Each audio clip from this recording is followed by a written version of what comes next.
Well, good morning, everyone. I want to thank those who are attending, and I know Shama will let more people in if they join. So welcome to today's town hall meeting, and it's brought to you by the Prevention of Blindness Society of Metropolitan Washington. As you heard, this session is being recorded, so we ask that you put yourself on mute if you're not speaking. It just cuts down on noise. Our guest speaker today is Bob Johnson. He's the founder and CEO of RJVoices. Bob lives in Reston, Virginia, as do I. He supports the South Lakes High School Performing Arts. I think his daughter and my two daughters graduated from that high school. He has been a guest speaker at the Reston VIP meetings, and that's how I actually met Bob about 9 years ago. Bob's voice acting repertoire then impressed me, and it has expanded since then in many ways. So welcome, Bob. It's great to be here. Thanks for having me. And it's great to do this. I don't think we've done this since COVID, although pre-COVID, everything was in person. But it's great to meet with everybody virtually, as they say. And if you want to turn your camera on so Bob can see your face, that's fine. And if you choose not to, we understand. Anyway, today, Bob and I are going to sort of do an interview. And from time to time, we'll take a break for questions. So, if a question pops into your head, raise your hand or put it in the chat, and then we'll, break and catch up on questions from time to time. So, Bob, let's start with a bit about your background.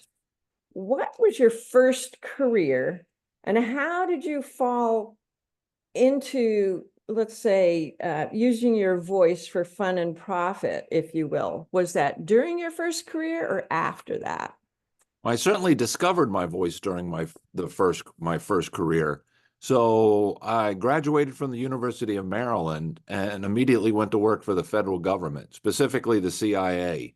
And I had a job with them, or in the intel community, primarily with the CIA, for 32 years, and had never really heard of voice acting, although in the agency we certainly used our voices for different things. And towards the end of my career, we were doing certain things that lent itself to being a voice. And a lot of people would come to me and say, hey, you got a great voice. Can you do this? Hey, you've got a great accent.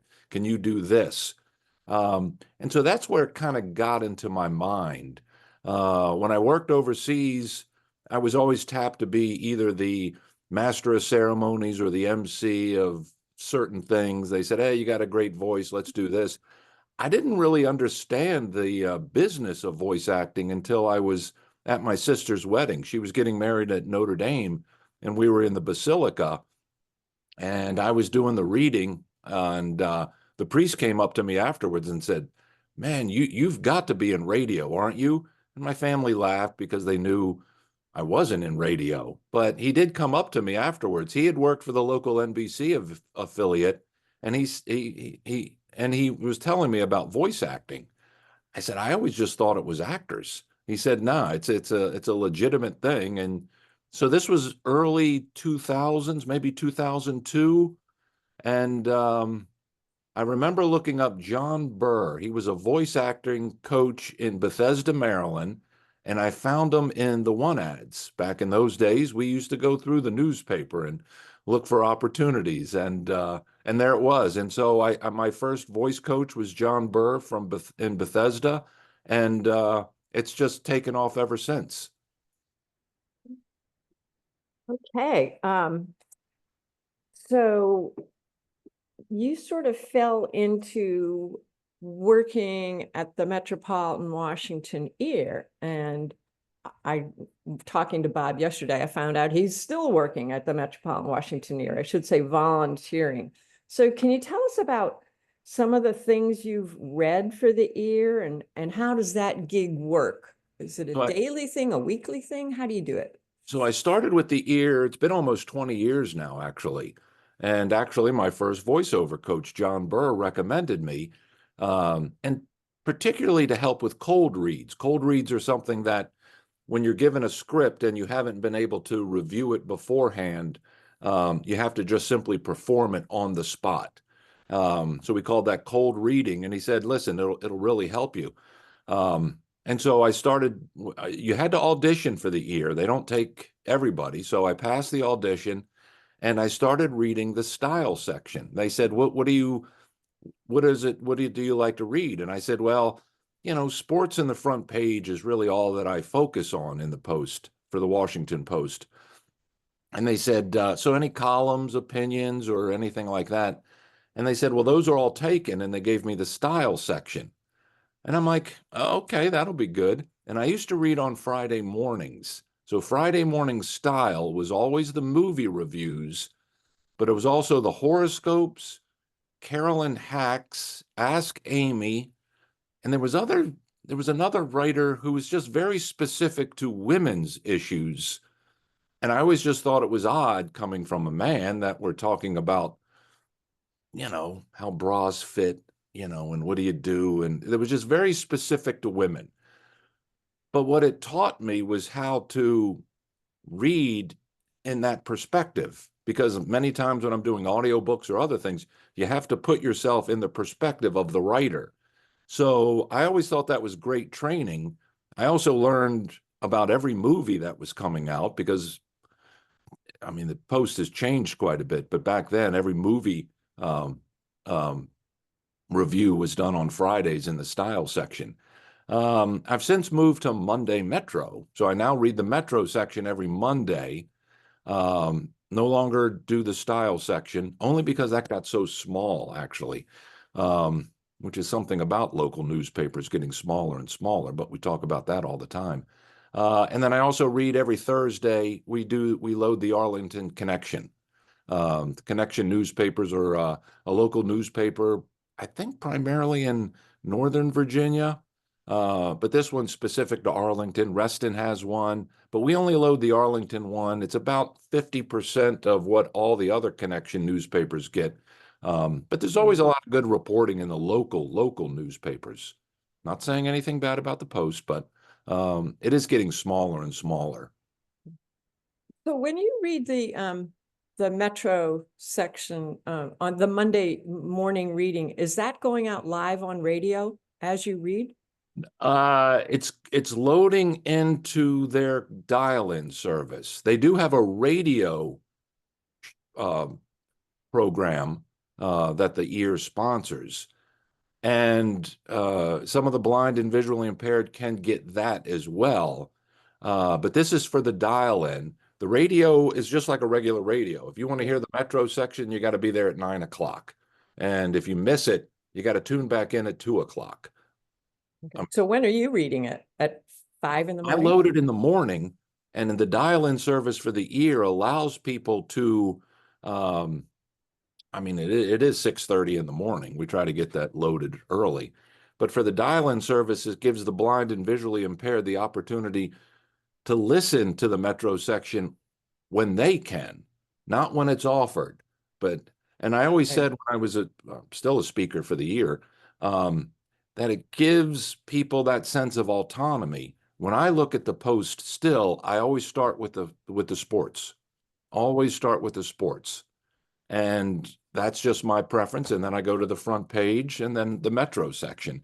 And so with the dial-in service and through the Washington Ear, it gives folks the autonomy to do things when they want to do it, not when it's offered. And so a lot of people enjoy that. And you can listen to it throughout the day. So if you don't get to it, you can go back to the style section later in the afternoon. So now you didn't quit doing this volunteer first voice acting gig with the Metropolitan Washington Ear. You're still doing it. But how did you branch out from there to either other volunteer things or commercial earning money? I should say professional earning money. Professional indeed. Yeah, I'm just now committed to the Washington Ear. I don't know that I went in thinking I would be doing it for 20 years, but it kind of just gets into your blood. And it's still a good workout for me. And it also warms my voice up on Mondays and Thursdays when I need it. Um, but through other voice coaches and voice training, you learn about the business and you learn about the opportunities that are available. You learn how to get voiceover jobs. And so in that realm, it really helped me branch out to do commercial work. And really not many commercials are really only about 5% of the industry. Everyone knows commercials because they see it either on TV or hear it on radio. Most voiceover work is industrial narrations, and that's specific to websites. So if you click on a website and you want to know about the company, there might be a 2.5 to 3 minute video describing the company. I've done a lot of those types of things. My voice kind of lends itself to that. So I've done well with that. I have done some commercial work. But that e-learning is a big thing that I've been involved with as well. And specifically post-COVID, the idea that, in the old days, they would bring everyone together to learn. And now there've been a lot more companies have adopted e-learning much more just as a general learning and a general introduction to their company. So a lot of e-learning work. And then I started falling in love with audiobooks. I didn't start wanting to do audiobooks. But I knew that that was another genre of voice acting that a person could do.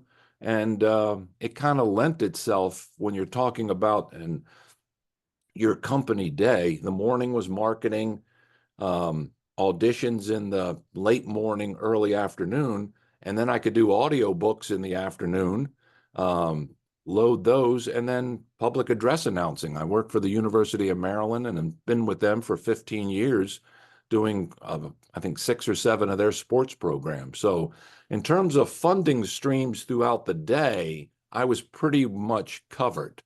And so that's how I rounded out my business and maintaining my professionalism. So in your professionalism and your business and speaking to us, do you have a studio? Where do you actually do this work? You look I like do you're have in a I'm nice downstairs now in the studio. So I take half of it's sort of my basement level. It's a finished basement. And I have a 4x4 recording booth right next to me, as well as an editing station over there. I generally don't do Zoom sessions from there just because you're in a 4x4 booth and it tends to get a little claustrophobic. So I tend to come out here to my desk to do that. But yeah, half the basement down here is dedicated to recording and to the business.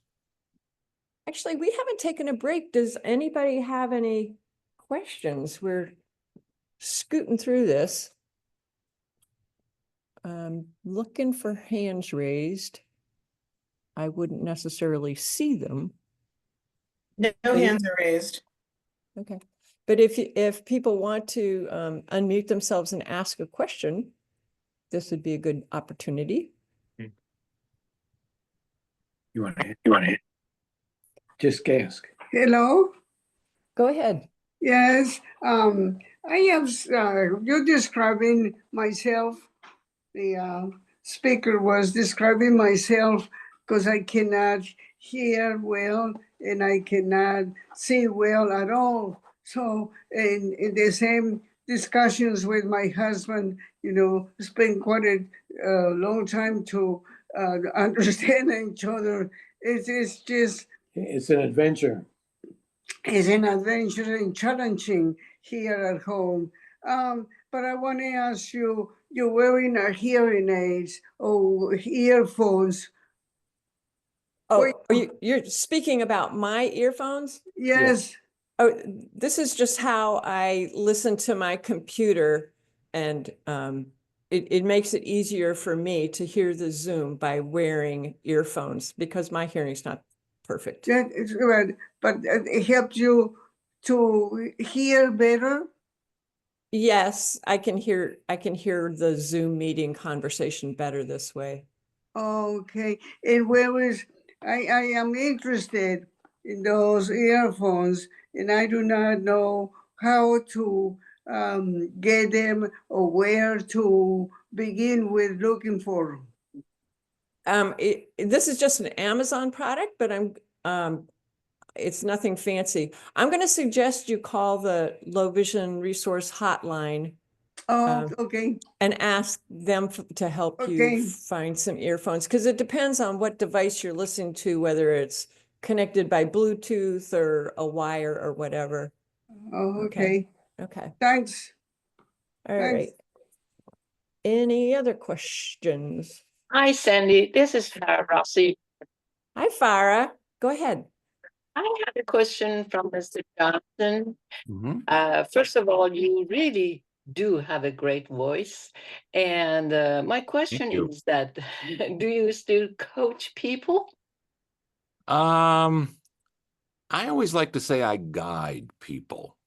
There are many people into the industry who are great coaches, but I always tell people before you get into this, let me help you find the right one for you.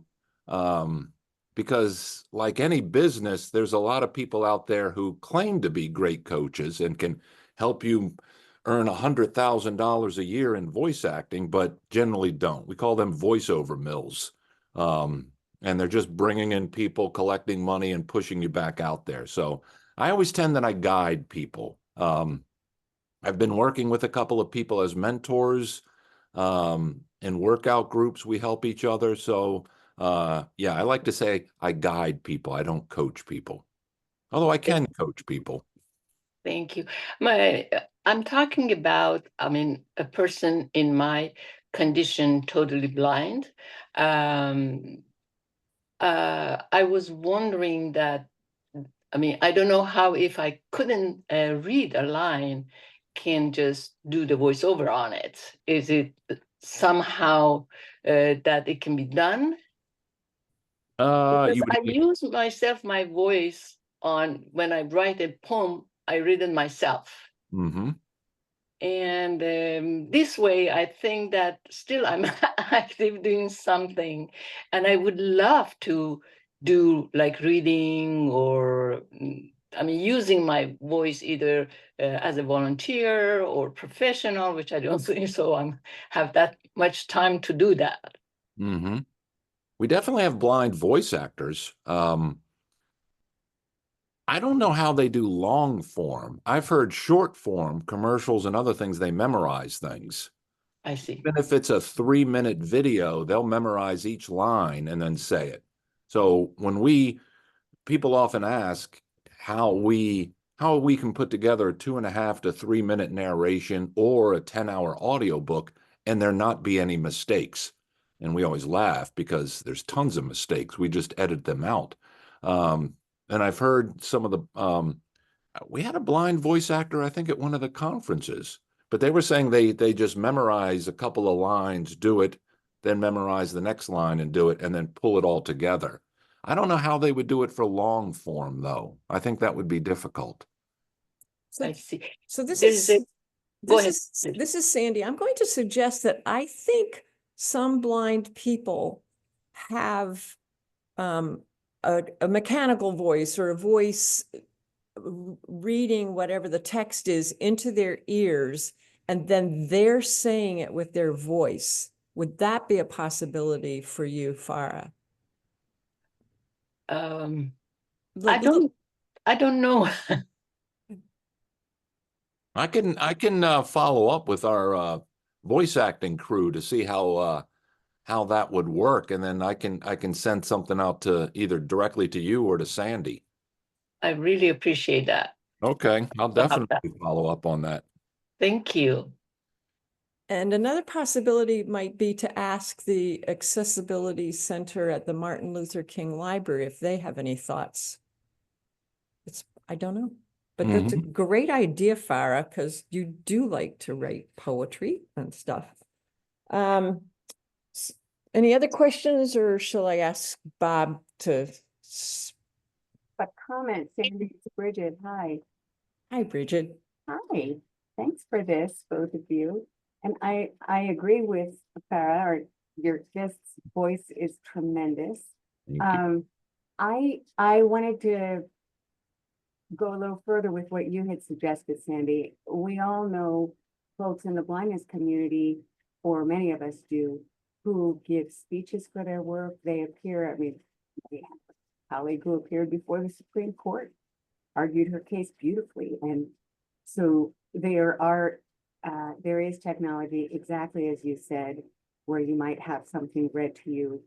But you also have folks who are fantastic Braille readers. I am not one of those people. I'm not a Braille reader at all. I just know the basics, the alphabet basically, and numbers, where they can follow their refreshable Braille display. And they do that for their work environment, and they do it to give presentations. And you just think they're so skilled. You think they're talking off the cuff, and it's lovely. But of course, it takes a lot of practice. So I think your first comment is the simplest, which is to have that reading truly, the voiceover or whatever the option. And I do have a quick question for Mr. Johnson. I'm curious, as I read a lot, I use voiceover, I use JAWS, and I also watch television and hear the audio description. I don't mind a mechanical sounding voice for reading certain books, but every now and then I will stop reading an audiobook because I do not like the way it's being read, or I'll stop watching a television show because I do not like the way it's being described. And one of my friends explained there's an awful lot of AI happening now with that audio. Has that affected you and your colleagues in the work you're doing? Well, as a matter of fact, it has, Bridget. Thank you for bringing that up. There's many in our industry who are vehemently opposed to AI narrating anything. I'm not one of those people. I think as Sandy and I were talking early on, the idea that we've been using artificial intelligence and automation to help us in our voice acting careers would be, we all are, and we're all taking advantage of it. But and we don't mind it when it puts an editor out of work or someone else out of work. But now that it's encroaching on what we do, now people are getting they're getting up in arms about it. And we're like, well, wait a second, you can't use some of the programs that we use to edit and then be upset about that. But yeah, and I think I was mentioning with the Washington Post now, the Washington Post is all narrated by AI. We still do it for the Washington Ear, but you can call up, if you're a subscriber to the Washington Post and you get it online, it's all read by AI. And I don't think it's that bad if you're listening to the front page and listening maybe to an opinion piece. But for the style section and maybe metro pieces that require some emotion, it's not there yet. It's getting there, and it's getting there quicker, but it's just not there yet. E-learning, there's been a lot of companies that have moved to AI. Maybe for some short training pieces, it's good. But most people like to hear a human voice with human inflections, with a little bit of humor in there. And that just adds to the listening experience. I think companies make a cost-benefit analysis when it comes to AI. If we just want to get the information out, yeah, let's just go AI and push it out there.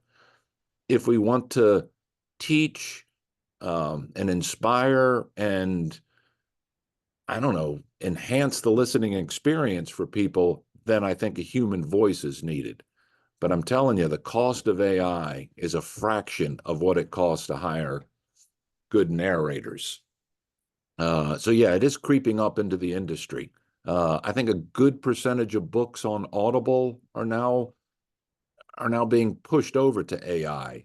And again, it's one of the things I wanted to talk to you guys about, because I don't know how many of you guys listen to Audible or listen to audiobooks on other formats, but I think, Bridget, your comments are exactly what we normally hear from folks. Yeah, sometimes it's okay, but if I'm listening to a good fiction romance novel, I want that read by a human, because you're going to miss the nuances that the writer wants to imply. If I'm listening to a business book about finance, one of my specialties, AI might, I've often been, when I listen back to some of my books, I'm like, Christ, I think I sound like an AI narrator. I better pick it up. So yeah, there's a place for it, but as I always tell some of our narrators who are really up in arms about it, I think we're just a dot in the ocean when it comes to artificial intelligence, and it's going to just overwhelm us all. My wife thinks it's the downfall of society. She thinks in 10 years' time, no one will be able to talk to each other. We'll just put into Chat GPT and someone will hold up a sign and say, this is what I'm saying. But it is something to be either concerned about or excited about, and I'm not quite sure which. So two things following on to that. Actually, we have another hand up. Let's take that, if you don't mind, Bob. No. It's a good discussion. Rubina, unmute yourself and go ahead.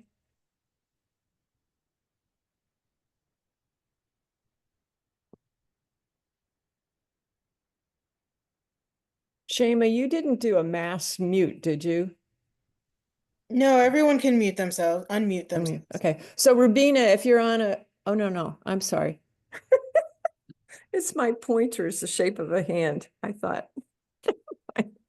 Oh, the wonders of not seeing well. Okay, so Bob, this leads to two other points. One was you and I were talking about the AI world stealing your voice, for lack of a better term. But also I want you to, if you can show us, like when you're reading a book and you have more than one character to read, because that's why Bridget and I will continue listening to a book if the audio voice actor reads the book well, so that I know who is speaking in the conversation back and forth. Can you tackle both of those questions? Yeah, definitely. So a lot of the AI developmental voices are either being stolen or sold through third-party entities. So I do a lot of auditioning through Voice 123. I do a lot of auditioning through ACX. These are places where we find work. And when you sign on to those things, you always have to agree to their terms and conditions. No one reads them all. We click it and go. This is how we find work. But it's been discovered that they've been selling some of those voices to AI developers, primarily in China, quite frankly. There's been AI developers in China who have just simply come out and say, listen, we will pay you $10,000 if you read this hour of text. And people are jumping on this. So there's been a big push to say, stop doing that. You're losing control of your voice. So I've just recently, I'm with the union, SAG-AFTRA, and so there are definitely ways that people are going about trying to keep their voice as a proprietary entity to them, but still leveraging AI in the developmental section of it. So I now work for a company called Narrative, and I'm giving them my voice. And if an author wants to use my voice, they can. That will be AI generated, but it'll still say read by Bob Johnson, and I'll get the royalties from that. It was done with Al Michaels in the Olympics. The post-Olympic roundup each day, or each night, I guess, was done by Al Michaels, but it was a AI generated voice of Al Michaels. I think who was the voice of This Is CNN, and I can't remember his name now. He just passed away. Anyway, his family has allowed his voice to be used. And so that his voice is proprietary to him. Oh, see, that's going to bother me. Anyway, it'll come to me tonight in the middle of the night. I've listened to AI voices do books, but primarily nonfiction. I've not heard it on a fiction book that required characters yet. So I'm not quite sure. I think they would just pull, if this particular character was from this part of the country, they would pull an AI voice for that. Although I do think it would sound different. I'm not quite sure how they would do it. I even listen back to my voice in narrative, because I'll give them voice samples and listen to it. And I'm like, not good, not good, not good, not good. One of them, though, good. So I don't know how they manipulate that to make it sound listenable or consistent throughout a project. So, Bob, have you done Audible books with male and female characters? Oh, yeah, absolutely. I'm not trying to put you on the spot, but I'm sort of putting you on the spot. Could you kind of fake or read something like that for I us? think I have one. It's not necessarily a male. It's different characters. Okay. But it's not. This one didn't particularly have a female character. It's just a couple of investigators going into a man's business because they suspect his daughter committed murder.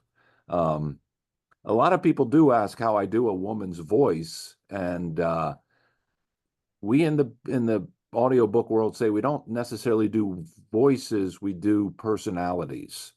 So when we're prepping a book, we'll figure out who all the characters are, who's speaking, and who are they. And then while we're doing that voice, we'll adopt their characteristics. A different voice may manifest itself, but many times my woman's voice or a woman's voice it could be low, it could be high, it could be any, it just depends on who that person is. So I don't try to and I try to sound like this. That's not a woman's voice. It's a different voice. You know what I mean? So anyway, so this is a piece that I did, James Earl Jones. Thank you, Stan. I knew it was a Jones. But yeah, you're exactly right. He had passed away, and then his voice now can be used for certain projects if they go back to the family or his agent and use it. And it's specifically to keep it for, I think, for This Is CNN. All right, so let me try to get this one in. How has Tina been lately? Vance wanted to know. Ernie sighed and leaned back against the counter. I won't lie to you. It was hard losing her mother. Tina took it very badly. She seemed to withdraw into herself and rarely come out. But in the last month, it looked like things were going back to normal. She started smiling again, and she was hanging out with her friends. I stared at the man who looked to be about my age. His face was etched with worry lines. He had crow's feet at the corner of his eyes, and his hair was in the process of turning completely gray. I glanced around the small restaurant and noticed a few things. Everything was clean. Everything was organized. This was someone who, from the looks of things, spent every waking moment in this place. How long ago did you lose her? I softly asked. Ernie looked at me, and I could see his eyes fill. Wow, that type of pain in his eyes meant her passing had to have been fairly recent. 2 months, Ernie whispered. So that's just a piece I did from some murder mystery, quite frankly. So hopefully that didn't sound like AI.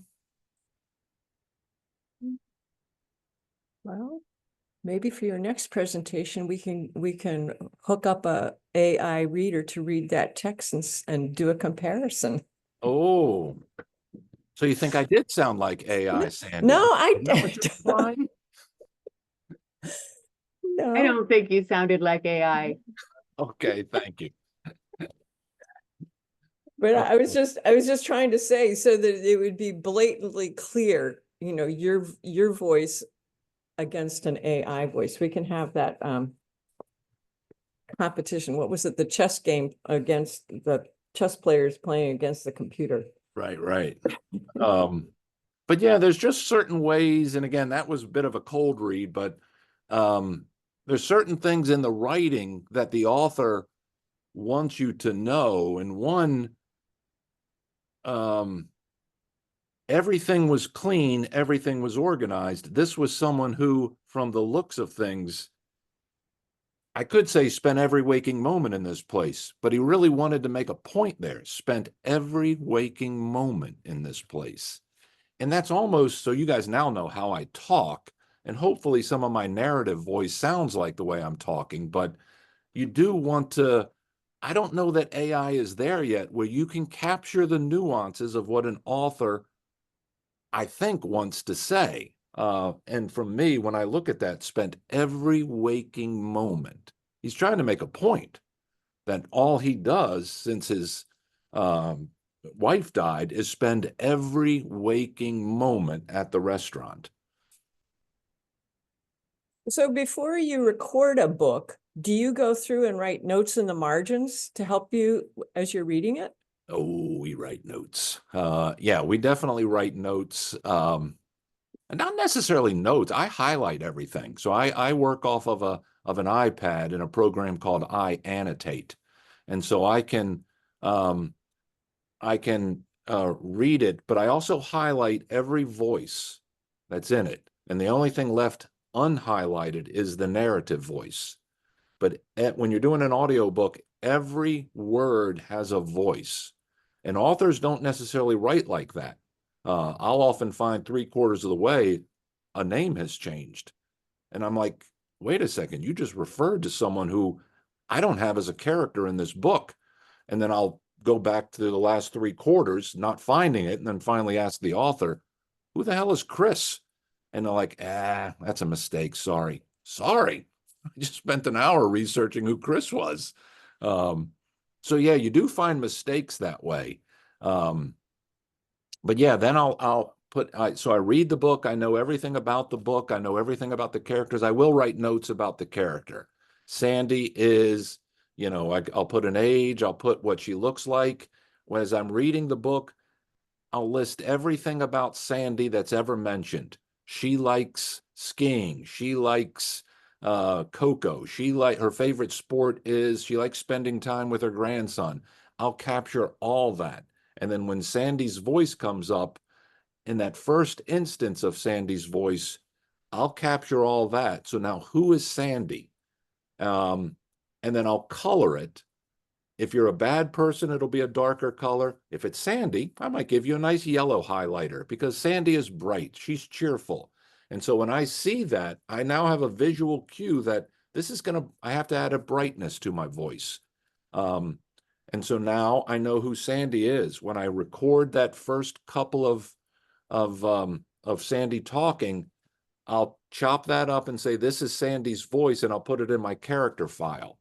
So that if Sandy doesn't come up again until 3/4 of the way down, I can tell, okay, I got to go back now to see how I did Sandy. And I'll listen to it. And I'm like, that's it. She's very bright. She's very, and I'll go ahead and do that. So yeah, there's a lot of work that goes in. Prepping the book usually takes a lot longer than narrating the book. The narration is easy because coaches tell me I don't play an instrument or music, but once you get into the booth to narrate, it should be like sheet music. I know where the highs are. I know where the lows are. If I were to when I was prepping this particular book, spent every waking moment, I would put a line through each one. I know what that's supposed to sound like. So when I see it again, it's going to be spent every waking moment. I'll already have that teed up so that when I'm in the booth, I am performing the book and the sheet music is right in front of me. So time-wise, prepping the book, then recording the book is less time. How about editing afterwards? Do you have to edit or do they do it for you for a commercial Generally, book? for some of the publishing companies that I work for, they do the editing, which is fantastic. But generally, if if I'm in a contract with a book that requires editing, yeah, then I either have to do it or I have to send it out to an editor. I generally like doing my own editing, not because I enjoy editing, but it's hard to maintain time frames. If I'm with an editor and he's like, yeah, I can get to this in 3 weeks. And I'm like, well, the book's due in 3 weeks. I need it now. So I can control the timelines better when I'm editing. Plus, it gives me a sense of where I'm making mistakes. I generally go back in and listen. Okay, all right, I'm missing some things on this. So it helps me a little bit. Then I can listen to my performance and say, you know what? I might need a little bit of a pause in this particular area because this is a weighty subject. So I might add a pause in places and things like that. But yeah, I'll generally do my own editing, which it generally takes, we measure audiobooks in per finished hour. So if you get an audiobook and it says 10 hours, that's a per finished hour. It generally takes 3 to 4 hours to put together a finished hour of audiobook.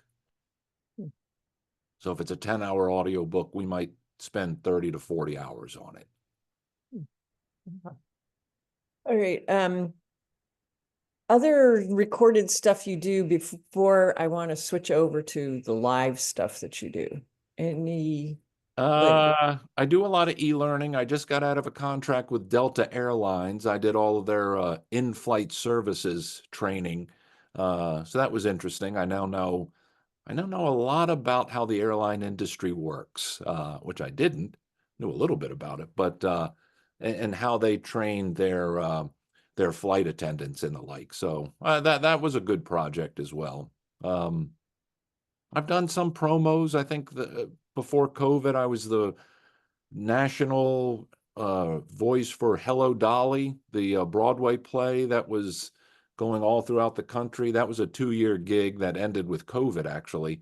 So I was the national TV and radio voice for that. So were you doing that from your studio? Everything's from right here. I never leave. Yeah, I would get a script and say, Hello Dolly. And we would generally do it about 2 to 3 months before. If Hello Dolly was going to Cincinnati, I'd have the script for it and say, okay, and then we would just plug in Cincinnati, Hello Dolly. And then I would give them another cut. And then for 3 days, it would be running in Cincinnati describing the program. But we were under strict rules that we couldn't advertise what we were doing or where it was going for fear that they might not go to Cincinnati. So I couldn't really post anything about that particular one. Okay. Any questions on Bob's recorded work before we jump over to his live stuff, which I think is fascinating?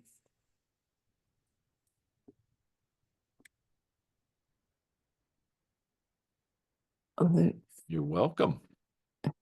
Always love talking about audiobooks and the voiceover world in general. It's kind of something that people don't really think about. I always think people are interested in my CIA career, but no, they're all interested in voice acting. So about how many Audible books have you done? I have done just over 100 now. Wow. Oh, that's quite a career. Okay, so let's go to, I recently saw, I don't know exactly how it fell into my news feed, but the University of Maryland gave Bob an award recently for his 750th game, University of Maryland, that he had announced. So tell us a bit about that gig, how you fell into it and what sorts of things you do, what's fun, what's challenging. So I am a Maryland grad. Go Terps, fear the turtle. And while I was developing my voice career, I was at a basketball game. I've had Maryland basketball tickets for over 40 years now. I was at last night's game as well. And I noticed that they had a public address announcer. And he was announcing it. He was behind a mic. And I thought to myself, I think I could do that. And so it just got me started. I started with summer baseball, was working with Bethesda Big Train for 15 years, doing all their public address announcing. It's a summer collegiate baseball league. And then in 2010, I finally got a job with Maryland, thinking, Well, I went to Maryland. I follow Maryland. I'm a Terrapin Club member. Why not announce their sports? Getting paid to watch Maryland sports for me is a dream come true. And so I started with softball. Didn't know much about softball other than, what we do at work or, pick up softball games. In fact, my very first softball game, I got out there and I'm like, hey, how come they only have 3 outfielders? And people who know softball looked at me and like, oh, because it's not 4 out.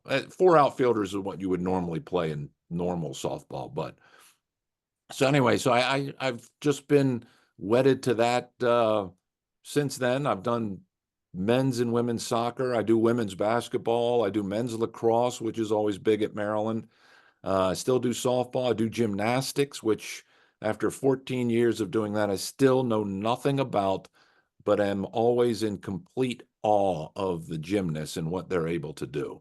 But yeah, I just passed 750 games. I think I'll probably get to 800 maybe during the softball season, actually, the way the schedule works out. But yeah, it's been a long time, but I mean, I always enjoy it. Plus, live announcing is still a voiceover genre. We call it live event announcing, and I still do some local things with that. I'll do corporate events. Those have almost gone by the wayside after COVID. It's kind of funny what COVID's done to the business, but so it's not so much in-house, ladies and gentlemen, welcome to, everything's either virtual or they're using an in-house, someone from their work to do it. But yeah, it's just a different way. As I mentioned before, people are always amazed that we can do a 10-hour audio book and not make any mistakes, or a 3-minute industrial video and not make mistakes. And I always say that's because you don't hear the mistakes. In live event announcing, you do hear the mistakes. And I won't say we often make mistakes, but we do make mistakes. And you just hope that it can go unnoticed. Or when it goes unnoticed, I almost get upset because I'm like, come on, people, aren't you listening to me? I just made a mistake. Others, they know instantly it was a mistake, and you just kind of roll out of it. So I know when I make typos and stuff, sometimes somebody corrected me on an email just this morning, Sandy, $50 per member times 19 members is not $1,950. And I'm just going to reply, oops, sorry, brain freeze, but you can't do that on the mic. What do you do? You can say that, though. I think as much as you can be self-deprecating and just acknowledge the mistake, it just be like you and I talking, but you're doing it in front of 10,000 people. I made a big one a couple years ago at Maryland, and Maryland was going on a run. Maryland was Maryland women basketball, dominant team, going crazy, throwing in threes. And then, and I'll say something like, Diamond Miller for 3. And I yelled, Purdue calls timeout. And I'm yelling this, 10,000 people are going crazy. And when I yelled, Purdue calls timeout, everyone looked at me. And you get that immediate sweaty, clammy feeling all over you, like, what did I just say? And the scorekeeper said, we're playing Northwestern. And I had to go back and I'm like, Northwestern called timeout. So if you just acknowledge it and know that you've made a mistake, I did it once in baseball. It was after the 8th inning, and for some reason, I announced the end of the game. And that's the end of the game and a win for your Bethesda Big Train. And someone looked at me and said, dude, it's the end of the 8th inning. So I had to come immediately back on. And we're going to go to 9 innings today, just like we do every day. And you just say something like that just to get out of it. My biggest fear with live event announcing is I always said it was cursing. And I've never cursed on the mic. Not to saying I don't curse, but I've never done it on the mic because sometimes of the in-house promos, you gotta ad lib.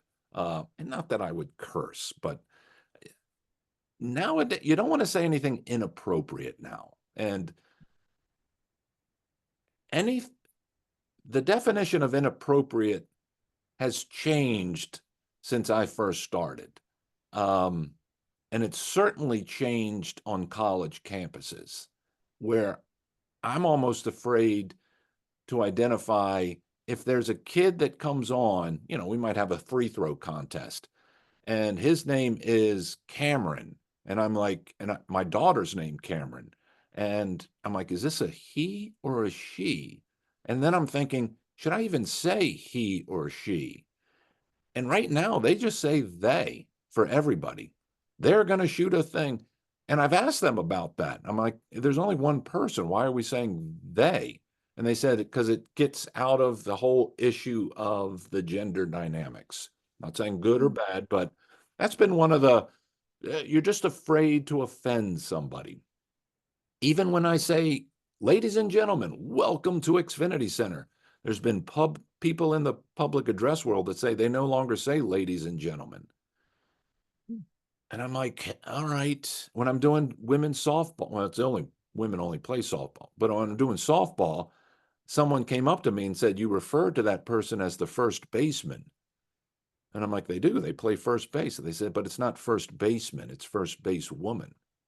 I'm like, that sounds weird to me, but I get it. And so those are the things I got to ask the coach about. What do you say? I mean, and then they start thinking, because they're mid 40s or mid 50s. And they're like, I've never quite thought about it. I just call it first baseman. So I'm a little sensitive about things like that. Well, I'm impressed that you're learning as you go and the industry's evolving. Wow. Yeah. Yeah, it's a different world. But I always say, if I say we're doing the field trip game tomorrow, sold out, we got 15,000 elementary school kids coming to the stadium. So it's going to be loud. I always say it's the only game where I'm not the loudest person in the arena. But I say, ladies and gentlemen, boys and girls. And someone said last year, you probably shouldn't say that. But I'm like, all right, regardless of how they identify, I think I'm capturing everyone there, aren't I? So you can take that for however you want it. I mean, I'm not just speaking in generally, but those are the things I generally am afraid of for a live event, which is why for live event announcing, we generally write everything down. When I'm told to announce something off the cuff, I generally have a script in my mind, a birthday. That's generally what we get. Hey, so Sandy's having a birthday. Can you wish her a happy birthday? I have a script in mind that I normally always use. But it's, yeah, you have to be careful on the mic because it can get you fired. The Baltimore Orioles PA announcer had to be let go because of things that they said on the mic. And a good friend of mine, Adrian Robinson, got the job. And one of only 3 female public address announcers in the major leagues, Major League Baseball, which was great for her. But it just shows you how, I'm not going to say how sensitive. I think he was being insensitive, but he was also told by the organization to stop it, and he didn't. So I think that's in the end what got him in trouble. But you're worried about that. I speak to our DJ about that, about, how you playing music nowadays, because he goes, it's got to be that clean version of a song. And it seems like, I said, just go back to the 60s, 70s, and 80s. All the songs were clean. You didn't have to worry about anything. That's not what the kids respond to. But now, so yeah, it's been a bit of an effort where you can't just play a song. You got to know that it has been clean and cleared. Because I'm not aware of current songs that are upsetting people. I'm stuck in the 70s. I'll go early 80s, 60s, 70s, and early 80s. After that, I don't know what you're even talking about. Yeah. Okay. So we're coming up on the hour, and Bob, this has been fantastic. But I want to give everybody another chance. If you do have a question for Bob, something that's intrigued you, unmute and ask away. Great. Hi, Bob. This is Stan Gowan. Good to hear Bob, you. Bob, Somebody thank else, somebody else is talking. you. And I want to know how Running Man is. I haven't seen him in a while. Hi, Bob. Thank you. Anyway, wait, I have one question. It goes back to when you get paid for recording audiobooks or anything like that, do you get paid an hourly rate or a flat rate? I get paid a per finished hour rate. Okay, that makes sense. So that's it's incumbent on narrators to be as efficient as possible. But when I submit my work to the publisher, they'll come back and they say, this book timed out at 10.5 hours. You can bill us for that. Even though I'm like, it took 40 hours to do it. But that's kind of the nature of the beast. We get paid per finished hour. Well, that sounds like that hourly rate must be a big number, but that we'll leave it at that. So a pleasure, and I will mute and let someone else have the floor.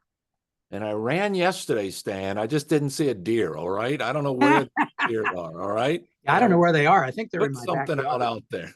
I think they're in my backyard. It could be. I've had a couple of them around here, but not when I'm running. Okay, somebody else had a question while Stan was starting his question? No.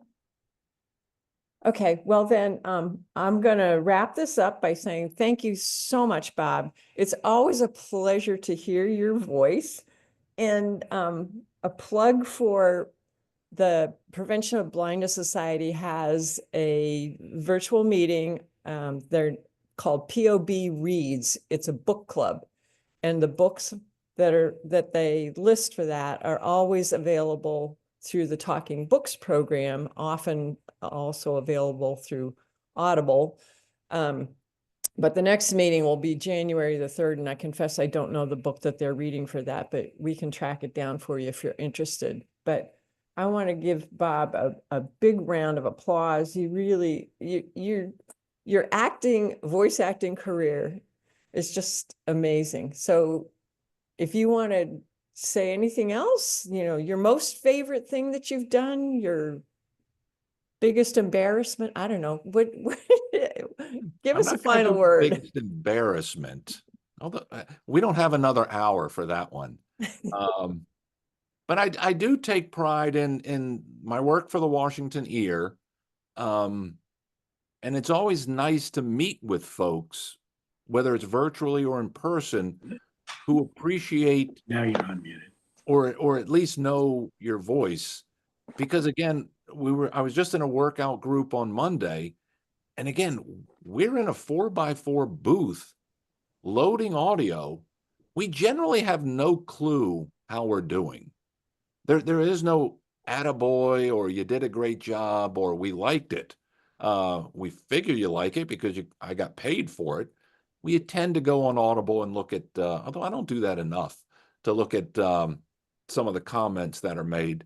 So it's always nice to get out and talk to people and hear people what they want, listen to what they want.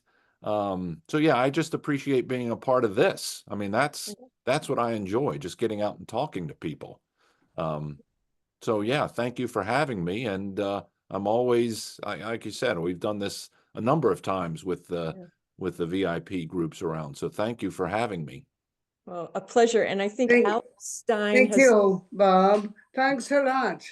Yeah. It was wonderful, with a lot of hope, the hope that you give to these young people with the future careers. Just perfect. Thank you, Bob. Beautiful voice. Oh, thank you very much. I appreciate it.